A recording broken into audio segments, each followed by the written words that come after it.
Hey everybody, it's Kneecap here, and in this video, I'm going to be talking about 5 things that I want to see for Ret Paladin coming in the next expansion, Midnight, in World of Warcraft. Now, 5 just an arbitrary number.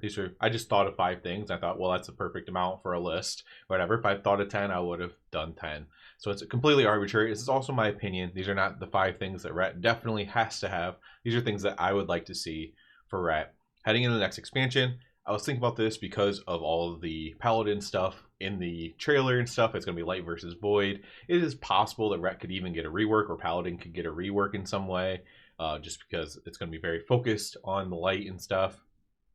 And, you know, even if that's not the case, which I don't think Ret really needs a whole rework, there are some things that I would like to see. So this is in no particular order. So we'll just go 1 to 5. No particular order, no best thing last or anything like that.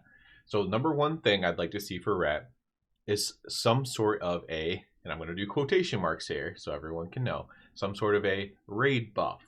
Now, does not have to be the bringing back of Retribution aura. There was 2 auras for Paladins, so everyone felt like they had to bring 2 Paladins to raid, etc.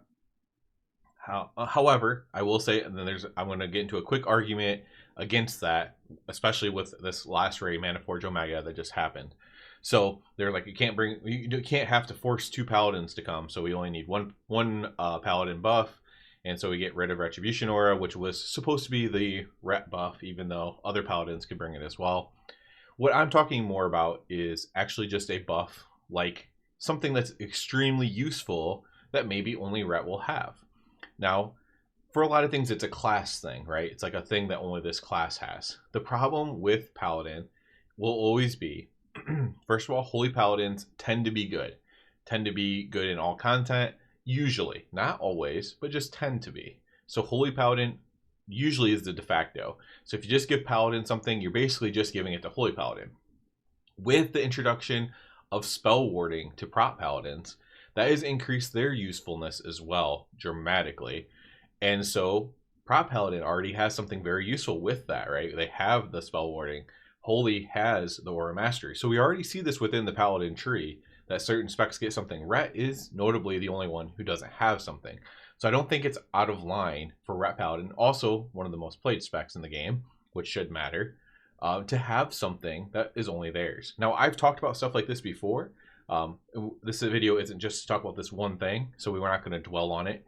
But, you know, something like a Death Crypt, something like a Warlock Portal, something that you bring uniquely. And maybe it's only good for 1 or 2 bosses in the raid, but at least you get to come to that 1 or 2 bosses. Not you necessarily, but like the Raced World first. You get to see your spec playing at the highest levels. Or maybe it's very good for 1 Mythic Plus dungeon, or 2 of the Mythic Plus dungeons. And so you get to see your spec in the MDI, or you get invites to that dungeon really easy when you sign up in the Looking For group. And that's more of what I'm looking for. We can get into ideas for that, and you can leave comments for ideas for that below if you like, of what you would like to see Ret have that's unique to Ret. But yeah, or, you know, they could give us spell warding or give us something else that's already been Paladin or already in the game. They could do that as well. That's perfectly fine. But I would love to see this, because I would love to see a reason for Ret. And just quickly, because I said I would talk about this. In this last raid, there was a mandatory 2 Warlocks. There was mandatory to have a certain amount of Evokers because they needed time spirals. So you have class stacking already going on from non-traditional buffs. So I don't think even having 2 buffs for Paladin was a bad thing. When you see how egregious some of this other stuff is, I don't think it's out of line to give Paladin something that's actually quite useful. My number 2 thing is I want to see Herald of the Sun be an AoE powerhouse. So what I mean by that is, Herald of the Sun, when I first saw it, now this is just my own bias. When I first saw Herald of the Sun in Dragonflight, I thought, this sounds like an AoE Herald of the Sun. Like, there's beams coming out of me. I am just taking down armies of undead or armies of whatever, right? With this sun, the sun radiating off of me. It didn't, to me, seem like a single target thing. Now, maybe that's just my own fantasy in my head, but that never really lived up to that potential. There was a couple times where Herald of the Sun was good, but it was just because it was tuned in a way to where it was good in single target as well. I would love to see Herald of the Sun be an AoE powerhouse. Again, just because That it just feels right to me now, and maybe I'm wrong, right? That's completely possible, but it just seems like with all the sun, with the lines coming off of you, burning your enemies, you should, whenever there's a big pull to be had, or there's constant AoE to be had on a raid fight, you would want Ret Paladin with Herald of the Sun just burning down the enemies, and it could be a niche thing, right? Like, well, if you're pulling more than 10 targets consistently, then Ret's good. And what that means is that Ret could also be very good in Mythic Plus, especially with higher keys, because you're doing bigger pulls, because you have to do bigger pulls to time the key. And, be like, well, when you're over a certain amount of pulls, Herald of the Sun gets really good. Maybe before that, Templar's better. Templar still might be a little bit better in other ways because it has defensiveness with Hammer of Light, but I just want to see Herald of the Sun be an AoE thing. I at least want to see it. We haven't got to see it yet. This is something that I speculated about, and it has been kind of true because Divine Storm is a little bit empowered in Herald of the Sun. But since a lot of this entire expansion has basically just leaned heavily on Templar, with Herald getting no love whatsoever, I would love to see in Midnight for Herald of the Sun to at least have that niche. Now, I do worry that Herald of the Sun might just become the thing we play all of Midnight expansion, Herald of the Sun against the Void. But at the very least, I would like to see it live up to its potential that I saw in it back in Dragonflight. For number 3, I kind of want them to work Divine Hammer, the old Divine Hammer. So you take Divine Hammer, and then maybe on this, they're adding 3 more talents in the Templar talent tree. So maybe 1 or 2 or 3 of those talents can be, something to do with making the Divine Hammer go down and cooldown again. Maybe another talent, does something to make the extension go back to where it was, because that was really fun to play for Templar. I don't, how do you do this without making it OP for everything? I don't know, but that's not my job, I suppose. But it was very fun. A lot of people enjoyed it, and if Herald gets any love whatsoever and is actually playable, then at least it won't be. At least for the people who hate Divine Hammer, make it not work with Herald. So that way, if people don't want to play Divine Hammer, because I've actually found it to be split. I was surprised. I kind of like Divine Hammer, but there's actually a lot of people who didn't like Divine Hammer, which I was surprised by that. So make it so Herald doesn't need to play Divine Hammer, and Herald's still good. And then if people really hate Divine Hammer, then they can play Herald and not lose out a bunch on it. And for people who like Divine Hammer, they play Templar and enjoy their Divine Hammer. And it's kind of a simple thing, in my opinion, to do that. That like on face value, obviously the tuning might be hard to get perfect, but I would really like to see that, because a lot of people did like it, and half of the Ret fan base or player base, whatever, right, is a lot of people, and a lot of people did like Divine Hammer, even though some didn't like it, and I shout out to those people as well. But yeah, make it so that it doesn't function that well with Herald, and then you don't even need to take it for Herald, just like you don't right now currently with Foresight, you don't even play Herald in War Within.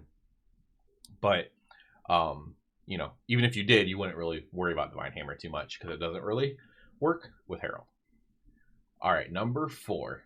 Another thing I want to see happen is keeping our semi-range status. Why is this one? Why are you wishing for? If you haven't noticed, I have a Christmas hat on here, like Christmas gifts, wishing for stuff here. But this isn't really a gift. This is keeping something you have. This is being thankful for something you have, which is also important. There's a lot of hate for this. A lot of it comes from PvP side, but that doesn't mean that the PvP side can't affect the PvE side of things, right? Obviously, I focus almost solely on PvE on this channel. Every once in a while, I'll do a PvP monologue or something, but we focus mostly on PvE here. A lot of the range hate is from the PvP side, but there are other melee classes who are jealous of it. Maybe they play their Ret for a little bit. I know I played my Warrior for a very short time, and I thought, oh my gosh, this feels awful compared to Ret as far as fuel goes, because when I have to run out of like on Priory to the Sacred Flame, feels awful on a Warrior. Feels fine on a Ret Paladin overall. So I want to keep that, and and it's basically just Blizzard keeping their promise. They basically said, you get this range because we are going to keep Divine Steed. All you have is a mini sprint. That is your movement speed. They did give us Blessing of Freedom, which is like another mini sprint, right? So now we have a mini sprint and a mini sprint. And that movement is fine for most stuff, but it's obviously not optimal. It's not as good as being able to leap or charge or blink or do anything instantly, teleport. We're just running on our horse, right? So and at the end of the day, with the two steeds, we're where we are now with the blessing of freedom speed. It's overall fine as long as we get to keep the range thing, because that's what you said. You said, well, since you have to run out, you can't charge in. You can at least hit stuff while you're running out. That was Blizzard's, take on it, right? That was what they put in their notes when they were doing the rework. And so I would like to see that promise kept. So if you remove our extended range, like jurisdiction and whatnot, if you remove our extended range, I would hope that you did something amazing with our movement ability to make up for that.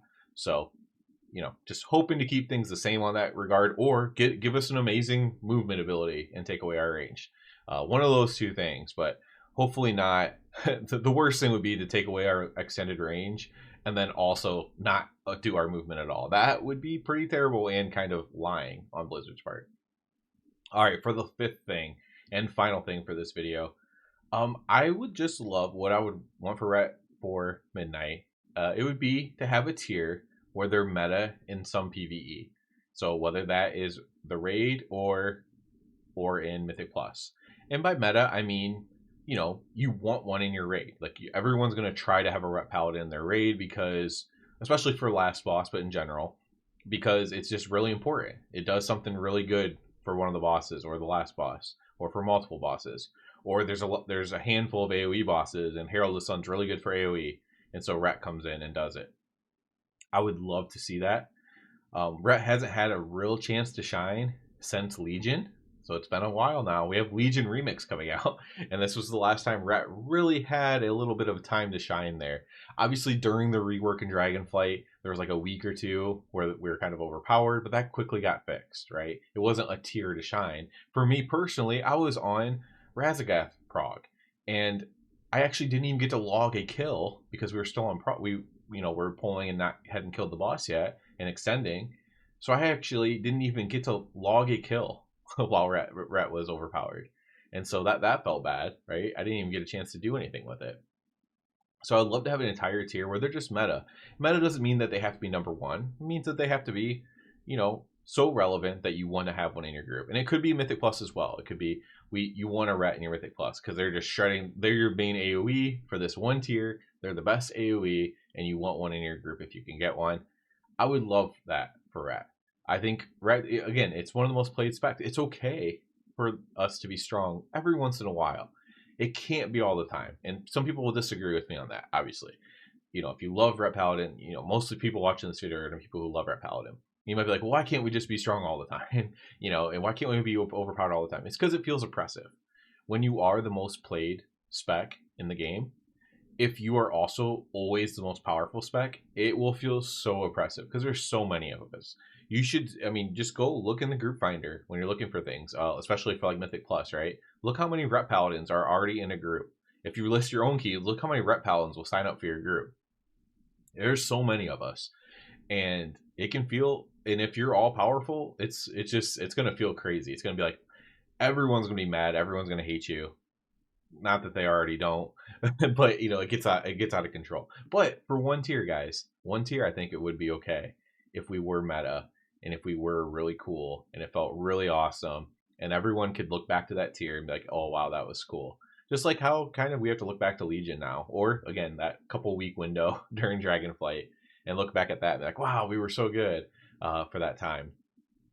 And yeah, that's kind of what I want to see for Ret going into Midnight. So a couple things changing and a couple things, kind of staying the same, or at least one thing staying the same.